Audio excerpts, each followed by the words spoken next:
Elizabeth Wright. I live at 67 Tivoli Road. I'm lost.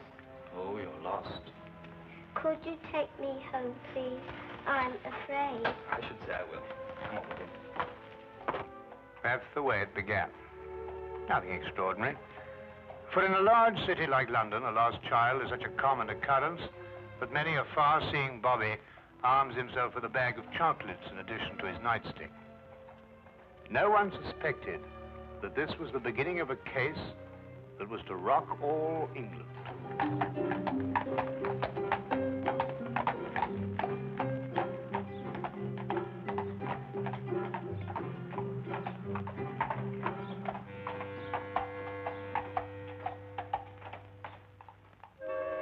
All right, if you insist. I know this man isn't going to do us any good. But what's the use of talking to you? Just as stubborn as your mother. I suspect we're having visitors. Oh, really? 23 and 27.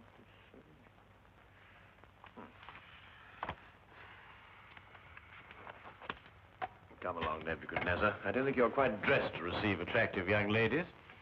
Now, in you go.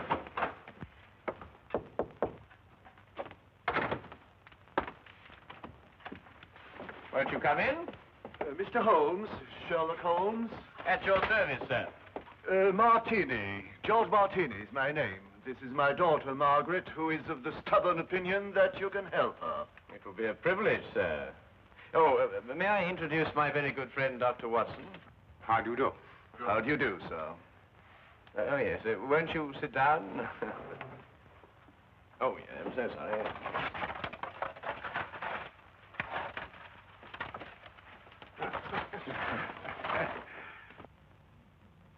How can I be of any assistance to you? This is rather a confidential matter. Oh, yes, yes. Dr. Watson is both the soul of discretion and my invaluable colleague in all my cases, especially the more delicate ones. I see. Well, there's this fellow, Richard Trevor is his name, who's been courting Margaret here. A sly one, if I ever saw one. I could tell by the shape of his ears, and the fact that he belonged to that upstart Shield and Castle club. There was nothing wrong with his ears. They were beautiful, both of them. Nevertheless, he gave her the impression that he was going to see me last night and ask for her hand in marriage.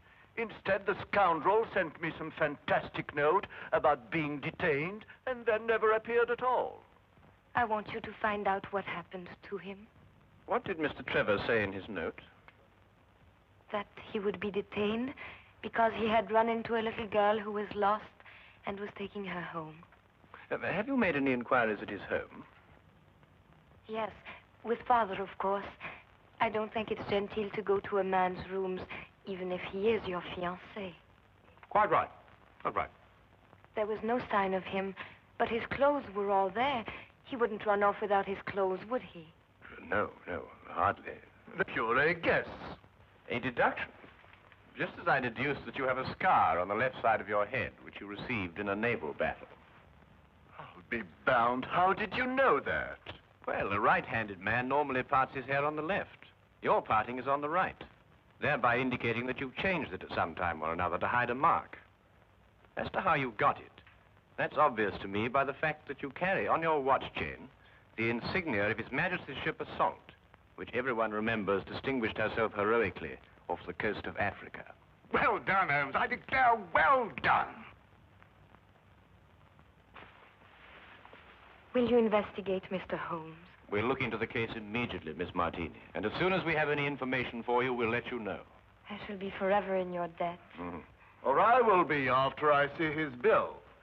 Here's our address. Oh, that won't be necessary, sir. I saw it marked on your hatband when you came in. If you'll forgive me, sir, a rather extraordinary precaution against the loss of a bowler only worth 2 guineas. Come, dear.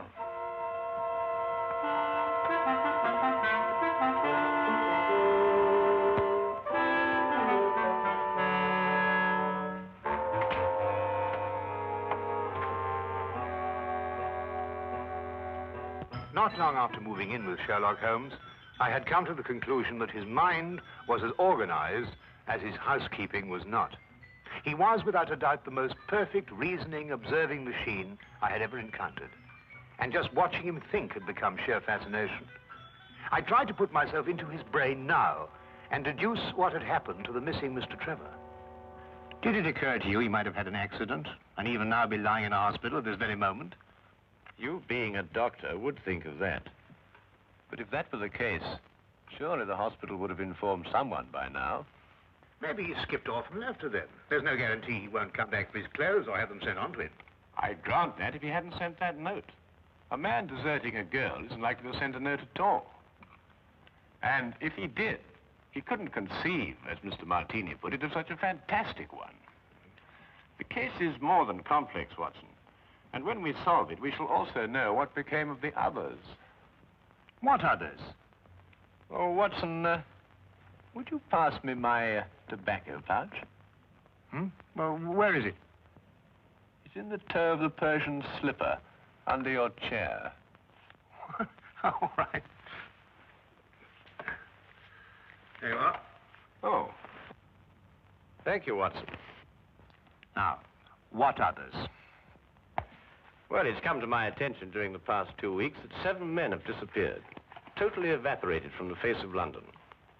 They had no reason to run away, every reason to stay. Trevor fits perfectly into this fabric.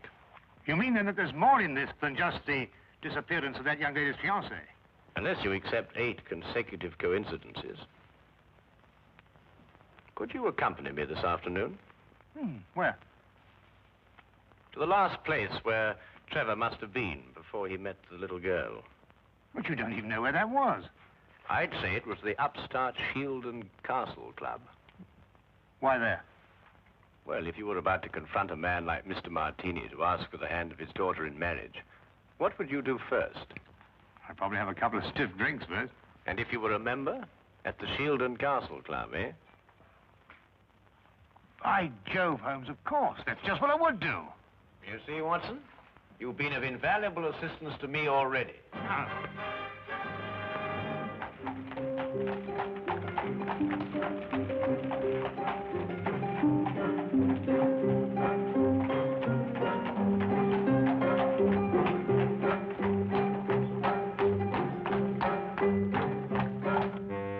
But you must tell us if he was here last night. He's missing. We're trying to find him.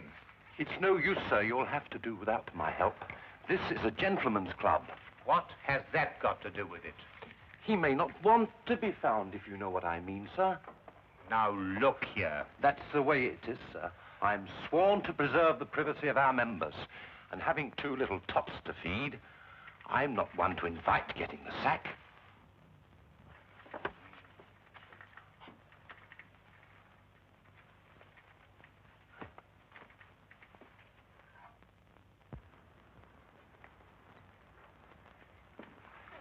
I say, where have you been? This is meant to be your case, you know, and I've been doing all the investigating. Yeah, do you know that Trevor was here last night? How do you know? Well, to my utter amazement, one of my keys fitted the door to the office. I went through all the chits and found one signed by him. It's just as you thought. He boasted his courage with the aid of stimulants from the bar. Do you mean you've broken into the office? Do you want to have us arrested? Us? Yes, by keeping the barman occupied, you served as my accomplice. Now, really, Holmes, you've gone too far. Now, the thing to do is to find the carriage that both Trevor and the little girl took.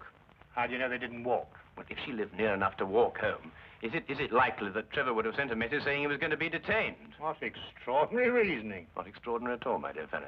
Really quite ordinary. Oh, what on earth do you think you're doing, Mike?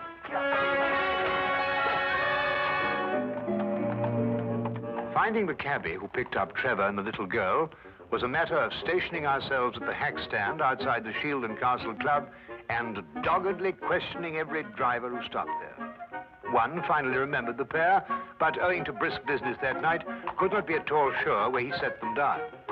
The address he brought us to was a guess, and from the looks of it, a very bad one. Well, I think we're on a wild goose chase. Doesn't look as if they want to live here for a long time. Do you realize these papers are at least a week old? Well, then the cabbie made a mistake. He's brought us to the wrong address. Do you know, without very much difficulty, I think I might be able to... Holmes, Holmes, please, not again. You good fellow, keep a good lookout, will you? Look, Holmes, this is housebreaking. We can go to prison for years for this. You can't just go opening doors all over London just because... Oh, Holmes, no, there's somebody coming. Just stand in front of him and behave quite normally, eh?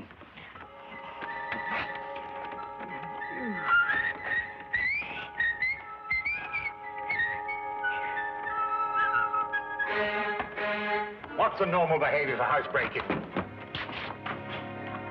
You coming? Look here, Holmes, the doctor doesn't do this sort of thing. I'm sure it's unethical. You can't expect me to... Holmes!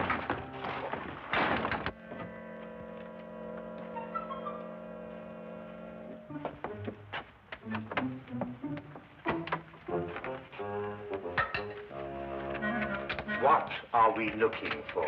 I'm not quite sure yet. You won't find anything here. You said yourself the house has been unoccupied for the last week. Thieves in the night, that's what we are. A child's been here recently. Oh, what makes you think that? Do you remember as a youngster, Watson, penciling in moustaches on the faces of the advertisements? I suppose so. But what's that got to do with it? When I looked at those newspapers outside, I noticed that someone had penciled in a handlebar moustache on a woman advertising headache powder. I'd assumed that a child did it. More than that, since the papers were only a day old, I'd also assumed that a child has been here very recently. Why should the child bring Trevor here to an unoccupied house? That, Watson, is the core of our problem. Excuse me a minute. Huh? Oh.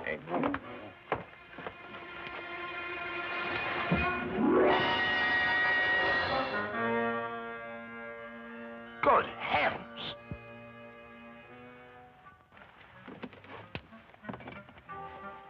Trevor? Fairly safe assumption, Watson. Yes. And from the pallor of his skin, I'd say he'd recently been given an overdose of strychnine. I'd also deduce that he's the 8th victim of a very strange murderer.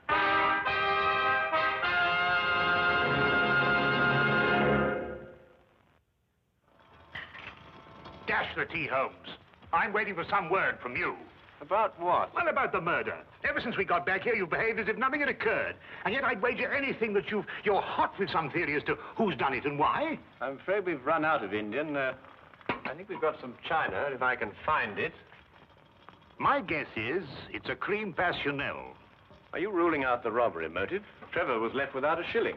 Oh, that's just some sort of a smokescreen. After all, she... Good heavens, Holmes, what do you think you're doing? Look, snake poison. Oh, no, be silly, Watson. It's China tea. Disregard the labels. I ran out of tin. Here, are you sure? Yes, I'll stake my reputation on it. You'll get you, that is. Rather late for a caller. Good evening, Dr. Watson. Hello, Sergeant. Ah, hello, Wilkins. Good evening, Mr. Holmes, sir.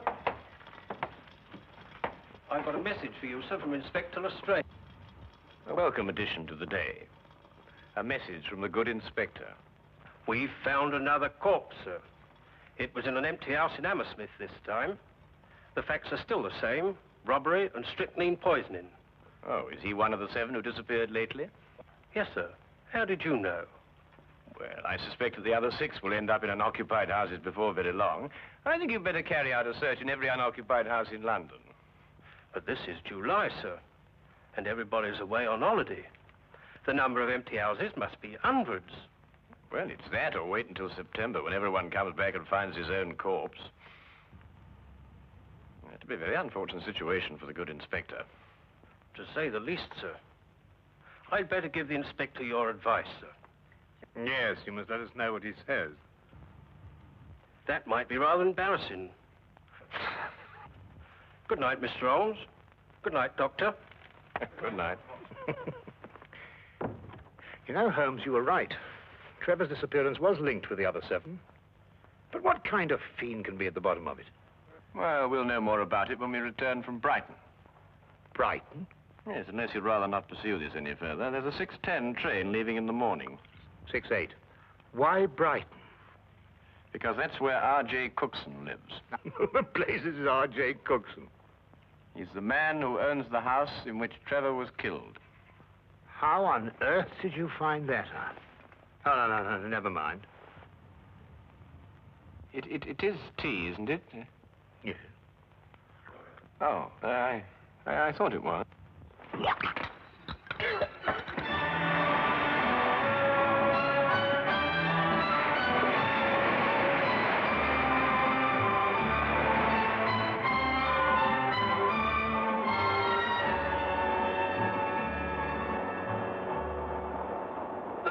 Have you ever heard anything so incredible?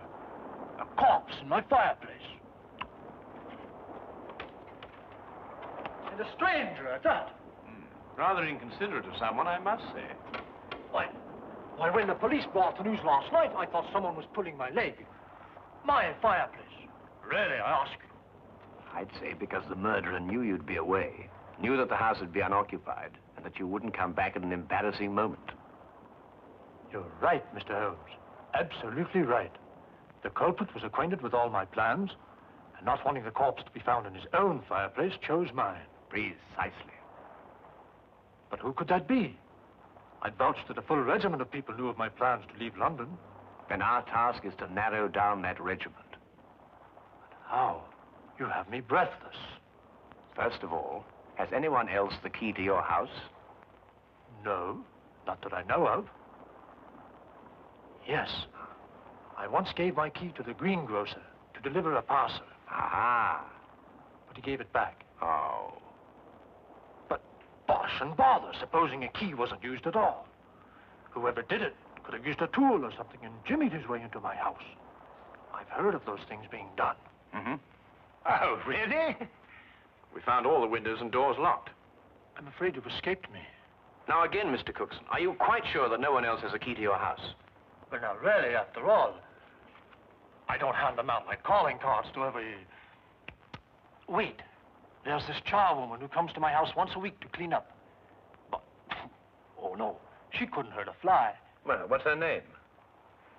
Mrs. Enid. But really, she couldn't be less harmless. She's 60 years old if she's a day. You take her for your own grandmother. Yes, but you know if she has a daughter? Daughter? Well, now, really, a woman of 60 isn't bound to have a little girl. Well, what about a niece or a granddaughter?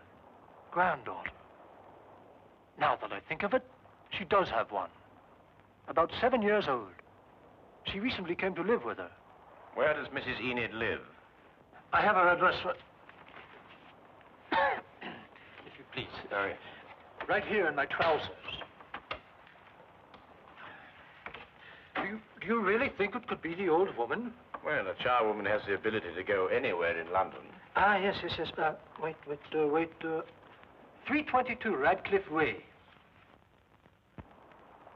322 Radcliffe Way. To look at her, you'd never think she could hurt a fly. You'd take her for your own grandmother. Poison murders? No. Impossible, Mr. Holmes, impossible. Oh. Grandma, must we play the game tonight? Of course. Don't you like playing it? I don't like staying on the street alone. It'll only be for a little while. You'll find someone to bring you back, and Grandma'll have company again. What happened to the last company we had? Oh, he went home after a while. But come on, let's say it. Where do you live? At 67 Tivoli Road. No, that was the last place. Your address is now 120 Claridge Street. I forgot. All right.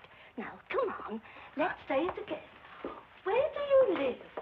120 Claridge Street. And again? 120. What do you think, Holmes? Well, we'll know definitely in an hour's time. Come on.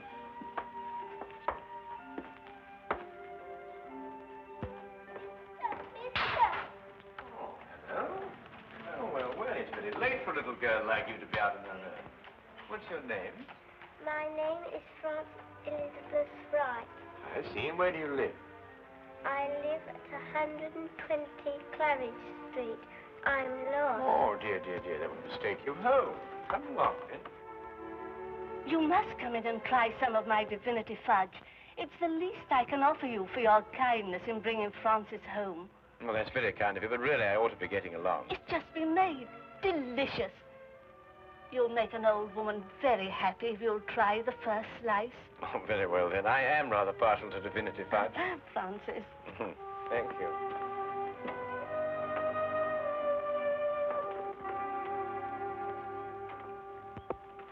Now, come and sit right here at the table. Thank you. Now, say good night to the kind gentleman, then off to bed. Grandma, you never let me stay up with the company. That's because little girls must have their sleep. But now we've met the gentleman, perhaps he'll come again in the daytime. Will you? I should love to. Good night. Good night. Good night, birdies. Isn't she a lovely girl? And she'll grow up into a beautiful woman and have a life of ease.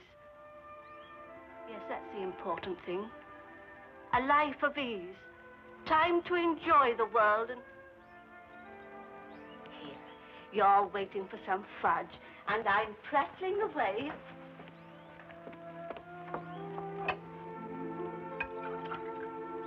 Here it is. And a glass of cold milk to go with it. Won't you join me? Oh, no. My doctor would never permit it. I only prepare this sort of thing for people who drop in, like you. I see. Smells very good. If I have one speciality, it's divinity fudge. You'll find it heavenly.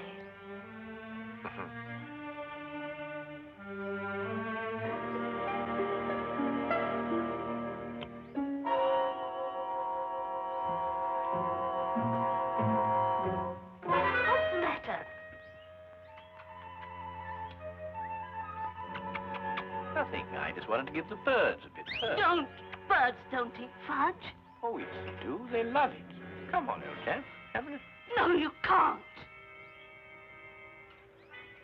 Who are you?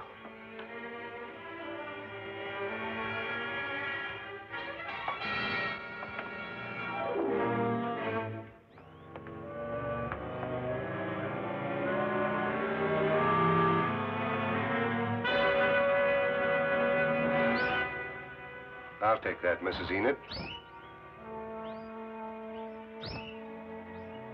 Thank you.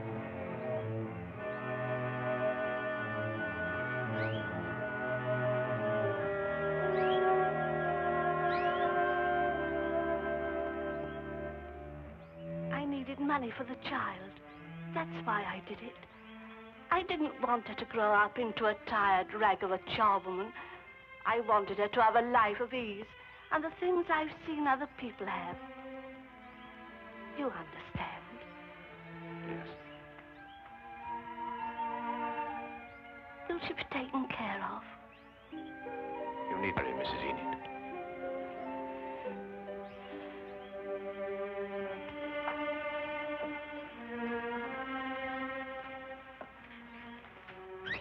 I wish now I hadn't tried to poison you. You might have visited us again as you promised, and we'd have been such good friends.